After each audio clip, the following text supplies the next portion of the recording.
ሰላም ጤና ይስጥልኝ። ካሳሁን ነኝ ከኖርዌይ። አሁን ከምኖርበት ከተማ ወጥቼ ሰበርብ ውስጥ ነኝ። ከከተማ ውጪ ነኝ፣ ከኦስሎ ከተማ ውጪ በባቡር ነው የመጣሁት እና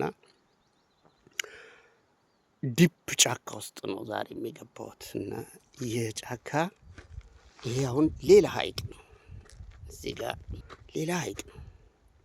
እዚህ ጋር ካምፒንግ የሚያደርጉ ሰዎች አሉ። ብዙ ጊዜ አርብ መጣው አርብን፣ ቅዳሜ፣ እሁድን ውለው አድረው ወደ ቤታቸው ይሄዳሉ ማለት ነው። እና ይሄ የካምፒንግ ቦታ ነው። ለምሳሌ እዚህ ጋር ድስት እና መጥበሻ አለ። እዚህ ጋር ደግሞ ኩክ ማድረጊያ ነው፣ ግሪል ምናምን ማድረጊያ ነው። እና ሰዎች እዚህ ጋር እየተቀመጡ ያበስላሉ ማለት ነው። አሁን ይሄ የፓብሊክ ፕሮፐርቲ ነው እና ይሄንን መጥበሻና ድስት አጥበው በዚህ በሐይቅ ውሃ ያበስላሉ። ተጠቅመው ሲሄዱ ጥለው ይሄዳሉ። ሌላው ሲመጣ ደግሞ ይጠቀመዋል ማለት ነው። ይሄ የፓብሊክ ፕሮፐርቲ ነው እና የአንድ ህዝብ ዲሲፕሊን ወይም ሞራል ሃይ ሌቭሉ ላይ ሲደርስ ስለ ራሱ ብቻ ያለው ስለ ሌላ ማሰብ ይጀምራል ማለት ነው። ያ ማቹሪቲ ይባላል እና ከማቹርድ ከሆነ ሶሳይቲ ጋር እየኖርኩ እንደሆነ ይሰማኛል። ከዛ የተነሳ ነው እኔን እንደ አንድ እድለኛ ሰው እምቆጥረው።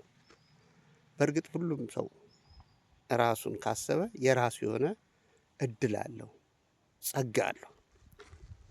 ማንም ያለ ጸጋ በዚህ ምድር ላይ አልተፈጠረም። ብቻ ትንሽ ዞር ብሎ ያችን ጸጋውን ማየት ነው።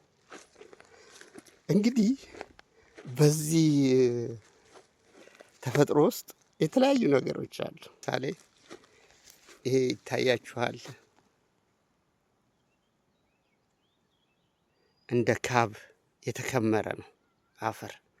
የጉንዳን ዋሻ ነው፣ ቤቱ ነው ማለት ነው። አሁን ፈርፈር ባረገው የጉንዳን ማለት ነው የሚወጣው እና ይሄ የጉንዳን ቤት ነው። ሪስፔክት ማድረግ አለብን እነዚህን ሁሉ፣ ምክንያቱም ለኢኮሲስተሙ ፈንዳመንታል የሆነ ሩል ነው የሚጫወቱት።